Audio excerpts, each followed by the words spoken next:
नहीं, मैं माता जी ये जानना चाहता हूँ, आप क्यों नहीं कर सकते आपकी माता की सेवा? ये मैं इसलिए नहीं कर सकती, मैं अब अपने घर गृहस्थी में रह रही हूँ। अगर मैं वहाँ 2 दिन के लिए रहने के लिए जाती हूँ तो बच्चे मेरे भूखे रहते हैं। या मैं बच्चों की करूँ या फिर अपनी माँ की कर सकती हूँ, एक की कर सकती आप ये तो चाहोगे बच्चा अपने घर बसा ले उसके बाद, या बच्चों की शादी हो हूँ। जाए? मैं नहीं चाहती कि वो घर में उसका घर बसाऊँ। तो ये बताओ, मैं शिव। शिव रूप में। हाँ जी। गुरुजी, मैं एक चीज़ जानना चाहता हूँ, बहुत सारे मेरे भाई भी होंगे, मैं भी मान लो कोई नहीं हो, ये माता जी भी है, गृहस्थी जीवन में कैसे शिव को पा सकता है ये बता देते हैं। तो क्यों ना एक ऐसा हो गृहस्थी जीवन में शिव भी पा सके, और साथ साथ मैं चाहता हूँ सनातन धर्म की तरफ बढ़ रहे हैं, बहुत अच्छी बात है, लेकिन किस प्रकार बढ़ सकता है गृहस्थी जीवन निभाते हुए? मानता हूँ पहला गुरु हमारे हर किसी ने बताया है, पहला गुरु तो माँ ही मानी जाती है, और सबसे ज़्यादा संसार दिखाने वाली माँ ही होती है। वो तो मैं आपकी बात मानती हूँ कि हाँ माँ होती है, तो बच्चे को तो मतलब 15-20 साल तक बच्चा होता है। तो नहीं है आप गृहस्थी जीवन से डर के ये जा रहे हो, इस तरफ तो नहीं है ऐसा कि आपको उसकी नहीं। पालना नहीं कर पा रहे हो इसलिए भाग रहे हो? अगर मुझे डरना होता तो मैं बच्चों को 18-18, 20-20 साल की नहीं करती, पहले ही 2-4 महीने के होते छोड़ के चली जाती। नमस्कार दोस्तों, जनता की आवाज़ में आप सभी का स्वागत है। मैं कन्हैया शर्मा। जैसे कि आप सबको पता है, सनातन धर्म को लेकर साधु संतों की विशेष सीरीज में मैं जैसे पूरा भारत की झंडी कर रहा हूँ, भारत भ्रमण कर रहा हूँ। जैसे आप सभी का सवाल रहता है सनातन धर्म से, संत महात्माओं से, आपके मन में भी ऐसा सवाल आता होगा, क्या मैं वैराग बनूँ, वैराग ले लूँ, या मैं संत बन जाऊँ? बहुत सारी माताओं में, बहुत से भाइयों में सवाल ये आता है। अभी हमारे सामने माता जी है, उनके मन में ये सवाल है, वो हम उनसे बात करते हैं, और गुरु जी इनका क्या सवाल का जवाब देते हैं वो भी जानना चाहेंगे। ऐसे ही भाव आपके मन में आ रहे होंगे, यही जवाब आप सभी के लिए होगा। आज के बारे में हम कोशिश करते हैं, इस सीरीज एक धार्मिक से जुड़ी होगी और सनातन धर्म से जुड़ी होगी, और जिनके मन में आता है हम सन्यासी बने, हम वैराग लें, उनके ये मन की बात होगी। पहले तो आप माता तुल्य हो, और कहीं पर भी कोई किसी भी रूप में हो तो माता के चरणों में दंडवत कोटि कोटि प्रणाम। पहले तो आपका शुभ नाम? मेरा नाम शुभ नाम सुनीता शर्मा है, और मेरे मायके का वो जो भारद्वाज है, और जिस घर में मैं आई हूँ उनका हरितश है। मेरा मन शुरू से ही, छोटेपन से ही मेरे पूजा पाठ में मेरा मन था। जब मैं 8 साल की थी, उसके बाद मेरे पिताजी ख़त्म हो गए थे जब मैं 8 साल की थी, तो मम्मी ने ज़बरदस्ती मेरी शादी कर दी।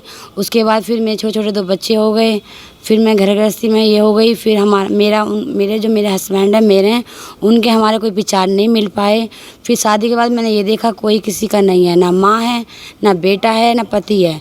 जब तक पति को हम कपड़े धोएं, खाना खिलाएं, पिटें, सारे घर के काम करें, कोई इज्जत नहीं है नारी की।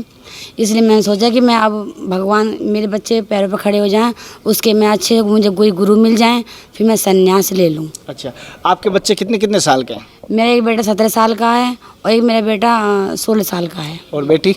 बेटी नहीं है मेरे। 2 बेटे हैं। हाँ जी। तो आपने वैराग लेने का या सन्यासी बनने का क्यों सोच रहे हो? क्योंकि आपको क्या लगता है गृहस्थी जीवन में आपके बच्चे आपके नहीं है, आपको ऐसा डर लग रहा है कि आपके बच्चे आपकी सेवा नहीं करेंगे? मेरी भी कोई माँ है, अब मैं भी उनकी बेटी हूँ। जब मैं अपनी माँ की कोई सेवा कर नहीं सकती, तो मैं अपनी माँ की सेवा नहीं कर सकती, तो मैं अपने बेटों के लिए कैसे अपना वो कर सकती हूँ? नहीं, मैं माता जी ये जानना चाहता हूँ, आप क्यों नहीं कर सकते आपकी माता की सेवा? मैं इसलिए नहीं कर सकती, मैं अपने घर गृहस्थी में रह रही हूँ। अगर मैं वहाँ 2 दिन के लिए रहने के लिए जाती हूँ तो बच्चे मेरे भूखे रहते हैं।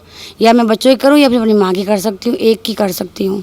अच्छा, अभी आप किन की कर रहे हो? बच्चों की कर रहे हो? अभी तो मैं खाली बच्चों की कर रही हूँ। अच्छा, हाँ जी।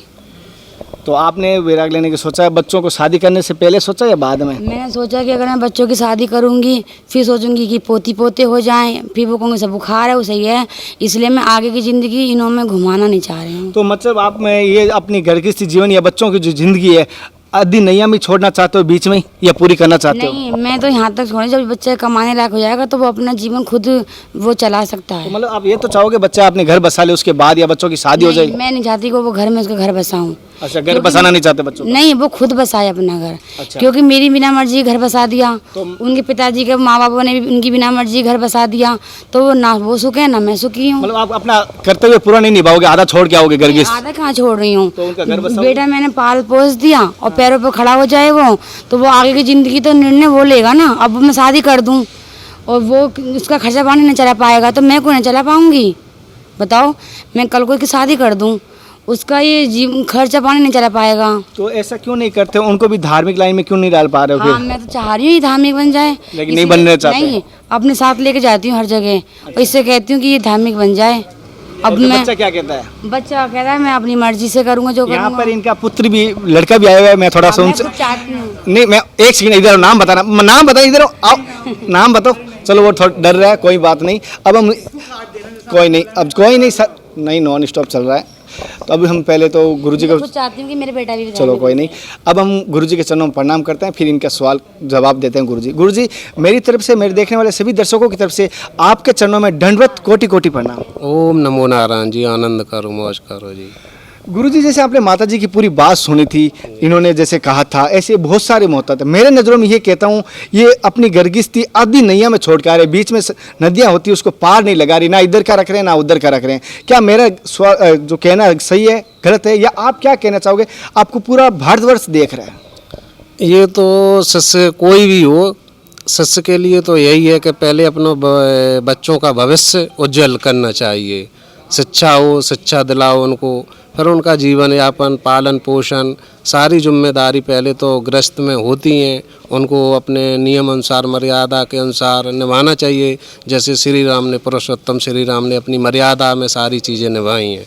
इसी मेरी हर माता बहन से यही प्रार्थना है कि वे पहले अपना धर्म, अपना जो संस्कृति है उसको आगे मर्यादा में निभाएं तो बहुत ही अच्छा है। और फिर अगर नहीं निभाते हैं तो उन कार्यों को पुनः विराम देना चाहिए। फिर उनकी भाव भक्ति है, भावना है, रुचि है। जैसे साधु संत समाज में किसी का या शिष्य बने या किसी का चेला शिष्य, एक ही चीज़ दोनों है, लेकिन वो धर्म के लिए, जैसे साधु महात्मा में बैराग ले लिया है तो बैराग के लिए, तो उनकी सोच के ऊपर गुरु तो पहले अपने जो जीवन यापन सामाजिक तौर पे जो चलते हैं उनको निभाना चाहिए। अब नहीं अगर मानते हैं तो वो तो गुरु तो अपना जो है मंत्र देगा गृहस्थ के लिए, उसी से अपना भजन करो गुरु का, परमात्मा का, उसी से उनका कल्याण होगा। तो ये तो पहले घर का जो गृहस्थ जीवन है उसको पहले जीवन यापन करो। जब अपने बच्चों की शादी हो जाए, वो सुरक्षित हो जाए, अपने महसूस करने लगें कि अब मेरा मम्मी पे कोई सहारा नहीं है या पिताजी का सहारा नहीं है, तब वो अपना पुनः ये साधु लाइन में आ सकते हैं। जैसे कि आप साध्वी बनना चाहते हो, तो साध्वी बन के आप क्या पाना चाहते हो, ये बताओ मुझे पहले तो। बस मैं तो भगवान की पूजा पाठ करना चाहती पूजा हूँ। पाठ गृहस्थी में भी कर सकते हो ना? घर गृहस्थी में नहीं हो पाती ना। क्यों नहीं कर सकते हो? एक बात बताओ, आप किसको पाना चाहते हो? पाना तो कुछ चाहते हो, क्या पाना चाहते हो, मुझे ये जानना बस है। भगवान की भक्ति। कौन से भगवान की भक्ति? बस जिससे हमें प्रेम आप होता है। कौन, किसको पाना चाहते हो? भगवान आप हमारे हिंदू धर्म में बहुत सारे मानते हैं, हर कोई की अलग अलग पूजा करता है। आप किसको पाता? देखो शक्ति तो एक ही है। हाँ, उनके रूप हैं। हाँ। राम जी हो गए, आप कृष्ण किस जी। रूप में पाना चाहते हो, ये बताओ। मैं शिव। शिव रूप में। हाँ जी। गुरुजी मैं एक चीज़ जानना चाहता हूँ, बहुत सारे मेरे भाई भी होंगे, मैं भी मान लो कोई नहीं हो, ये माता जी भी है, गृहस्थी जीवन में कैसे शिव को पा सकता है, ये बता देते हैं। तो क्यों ना एक ऐसा हो, गृहस्थी जीवन में शिव भी पा सके, साथ साथ मैं चाहता हूँ सनातन धर्म की तरफ बढ़ रहे हैं, बहुत अच्छी बात है, लेकिन किस प्रकार बढ़ सकता है गृहस्थी जीवन निभाते हुए? देखो, गृहस्थ जीवन में चाहे कोई हो, चाहे स्त्री हो, चाहे पुरुष हो, चाहे बेटी हो, चाहे माई हो, चाहे दाई हो, सभी के लिए शिव तो एक ऐसा मंत्र है, महामृत्युंजय मंत्र है। शिव ये नहीं कि गृहस्थ है, वो तो हर किसी को पाने के लिए हर कोई पा सकता है, ये नहीं कि गृहस्थ नहीं पा सकता है। शिव तो ऐसी चीज़ है कि क्षमादायक नहीं, जिसके अंदर शिव है वो एकदम स्वयं अमृत गंगा जल है, तीनों का, ब्रह्मा विष्णु महेश, वो तीनों गादी को पा चुका है। शिव वो भक्ति है जो ना समझ पाए वो भी पार कर देता है। शिव माने क्षमा, शिव माने क्षमा याचना करना। तो शिव के जो शरण में आता है तो उस पर शिव हमेशा कल्याण करते हैं, चाहे अच्छा हो चाहे बुरा हो। उन्होंने तो आशीर्वाद देना सीखा है, लेना कुछ नहीं सीखा है शिव ने। और भाव भक्ति के लिए कलयुग में भी मार्ग है, तो कलयुग में शिव हो चाहे कृष्ण भगवान हो, तो जो भक्ति भाव में जाता है धर्म पे, तो उसका तो हमेशा कल्याण होता है। अब ये तो किसी की शिव में भक्ति है, किसी कृष्ण में, किसी की राम जी में, किसी की बजरंगबली जी में, वो तो अपनी भावना और मन गणंत के हिसाब से जो जैसे माने भाव से उसके अंदर वही विराजमान है। तो इसकी तो शिव अगर उनके अंदर विराजमान है, वो अपना शिव की भक्ति करना चाह रही हैं, तो उसमें प्राप्ति तो मिलेगी सत्यता पे। जब किसी को आपने बना लिया है तो सत्यता ही एक है, शिव आकार, ओम में बसा है, रोम रोम में ओम है, ऐसे शिव। इन्होंने अगर अपने तन मन धन में शिव बसा लिया है तो ये तो सदैव, ये तो हरिद्वार नगरी है, हर की माया देवी, जूना अखाड़ा, श्री पंचदश नाम जूना अखाड़ा, यहाँ तो भैरव घाट भी है, तो यहाँ तो जो अंदर बसा लेगा वो शिव हरि के ही द्वार में बस गया, तो उसका तो यहाँ 100% कल्याण ही कल्याण है, सत्य मार्ग है। जैसे कि गुरुजी ने बताया, आप गृहस्थी जीवन में भी भगवान शिव को पा सकते हो या अपनी भक्ति लाइन में जा सकते हो, सनातन धर्म की तरफ बढ़ सकते हो, तो आप क्यों ना गृहस्थी जीवन के साथ साथ ही इसके धर्म की पालना, दोनों ही पालना हो जाएगी। एक सनातन धर्म की पालना हो जाएगी, आप गृहस्थी जीवन का भी पालन कर सकते हो, और आपके साथ साथ हजारों माताएं और हजारों, मैं पुत्र कहूँगा, वो अपने घर से बेघर या माता का साया ना छोड़ेगा, अपने पिता का साया नहीं छोड़ेगा, बच्चे ना बिगड़ेंगे या गलत नहीं रास्ता होंगे। क्योंकि जब छत हट जाती है ना, तो वो क्या पता, जिस पे छत नहीं वही जान सकता है कि बारिश से कैसे बचेगा, वो धूप से कैसे बचेगा, आंधी से कैसे बचेगा। तो मैं ये चाहता हूँ, आप क्या कहना चाहोगे गुरुजी के जो आपने देखो, आपने जो मुझसे ये वाला सवाल पूछा है कि माँ और बाप की छाया रहती है तभी पुत्र अच्छे संस्कार हो सकता है, मगर ये वाली बात नहीं है कि मैंने देखा है अगर माँ बाप की छाया है तब भी बच्चा चोर बन सकता है, और जो माँ बाप की छाया नहीं है तब भी बच्चा चोर सन्यासी बन सकता है।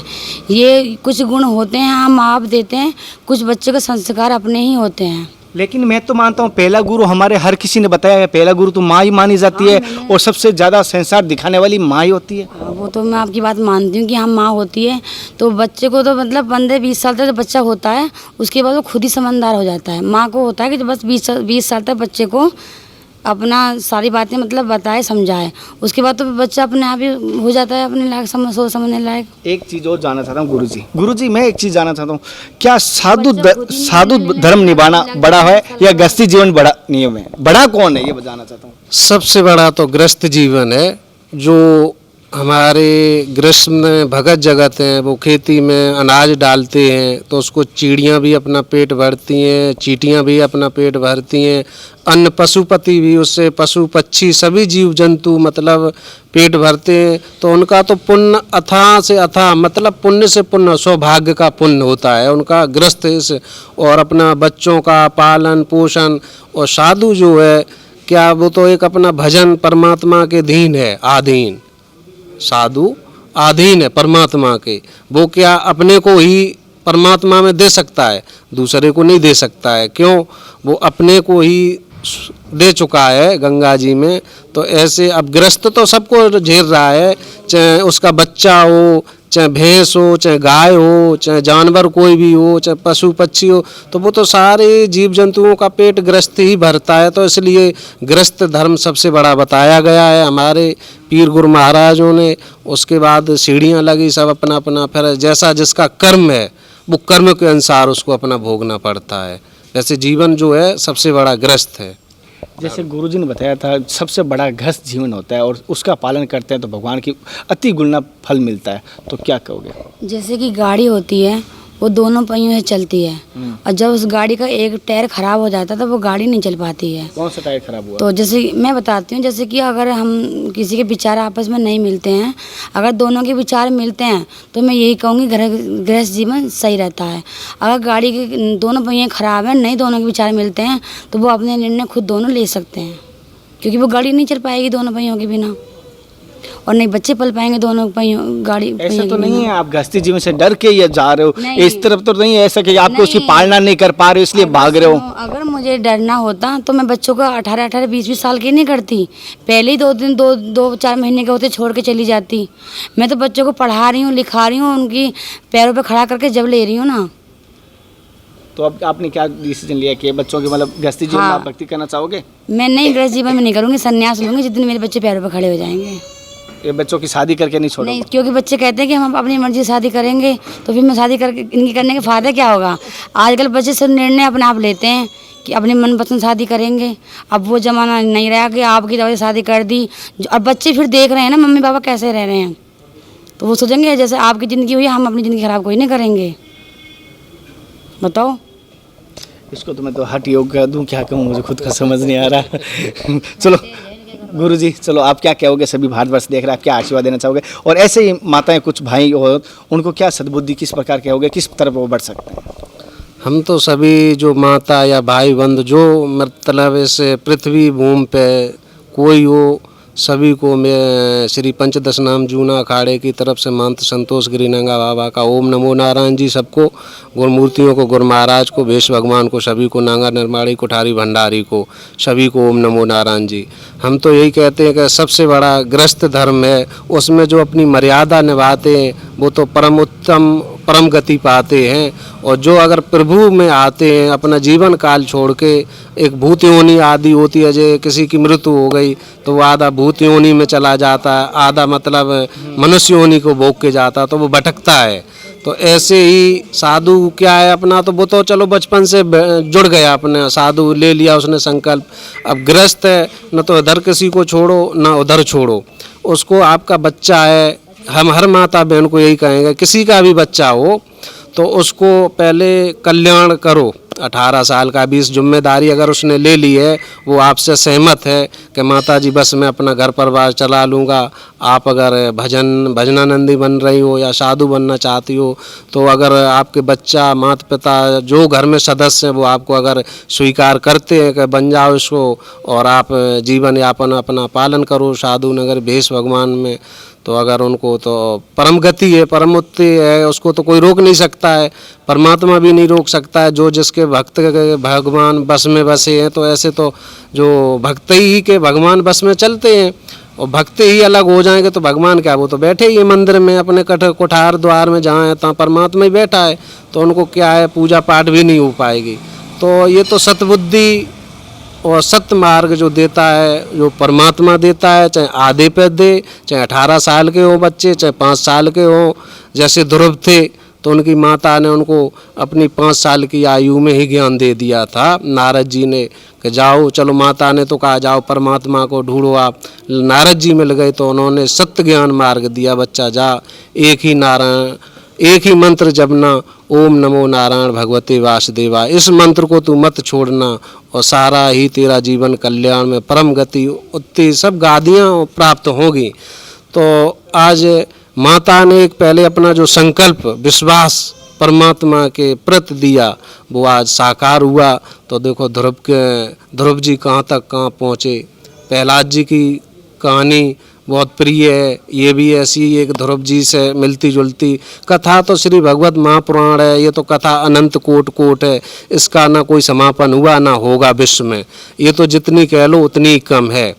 श्री भगवत महापुराण भी कहते हैं, तो हम तो ये साधु भी हैं, श्री पंचदश नाम जूना अखाड़े से महान संतोष गिरी, और कथा भी कहते हैं, हवन यज्ञ। साधु का तो कर्म है, जुक्ति मुक्ति का मार्ग, लेकिन सत्य मार्ग का है, किसी झूठ छल कपट का नहीं है। वही भेष भगवान गुरु पीरों की, साधु संत भेष भगवान की मर्यादा करना, ये जूना अखाड़े का मर्यादा हमेशा रही है।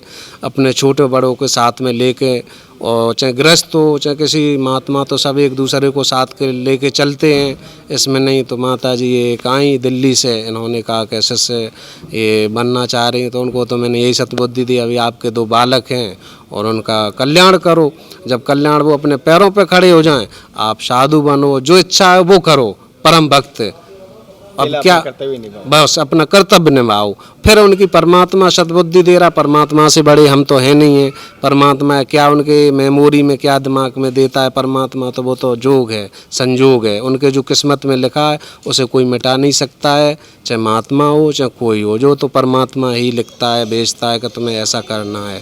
तो वो सत्य वचन है। ओम नमो नारायण जी। जैसे गुरुजी ने बताया था, दोस्तों मैं आपसे निवेदन कर रहा हूँ, अगर गृहस्थी जीवन में आप सनातन धर्म की रक्षा कर सकते हो, बहुत सारे प्रकार है। जैसे गुरुजी ने बताया था, आप गृहस्थी जीवन निभाते हो, आप अपने परिवार के साथ साथ औरों का भी परिवार और जीव का परिवार का पेट भरते हो, बहुत बड़ा पुण्य माना जाता है। गृहस्थी जीवन में बहुत सारे संत महात्मा हैं, और आज की तारीख में भी है। मैं ये कहूँगा कहीं पर भी देखें, इसी सनातन धर्म में आज की भारतवर्ष में भी गृहस्थी जीवन में बड़े बड़े संत महात्मा हैं। तो आप गृहस्थी जीवन निभाते हुए आप धार्मिक लाइन में आ सकते हो। जैसे मैं गृहस्थी जीवन निभाते हुए सनातन धर्म की तरफ बढ़ रहा हूँ, तो ये ज़रूरी नहीं है मैं बाल ब्रह्मचारी या सन्यासी बनूं, नहीं, मैं भी फैमिली वाला हूं, मैं भी बीवी बच्चा है। तो सभी से कहूँगा, इस निभाते हुए भी कोई अलग अलग प्रकार से हो सकता है, किसी प्रकार ही हो। ये ज़रूरी नहीं कि माला जपने वाला ही सनातन धर्म की रक्षा करे, या भगवा लेने वाला ही सनातन धर्म की रक्षा करे, तलवार उठाने वाला भी सनातन धर्म की रक्षा कर सकता है, चाहे आप कुछ पेन उठाने वाला भी सनातन धर्म की रक्षा कर सकता है। दोस्तों, मेरे द्वारा दी गई जानकारी कैसी लग रही है कमेंट द्वारा जरूर बताना। फिर मिलते हैं नए संत के साथ, नए टॉपिक के साथ। तब तक जय हिंद, वंदे मातरम, हर हर महादेव, जय गुरुदेव।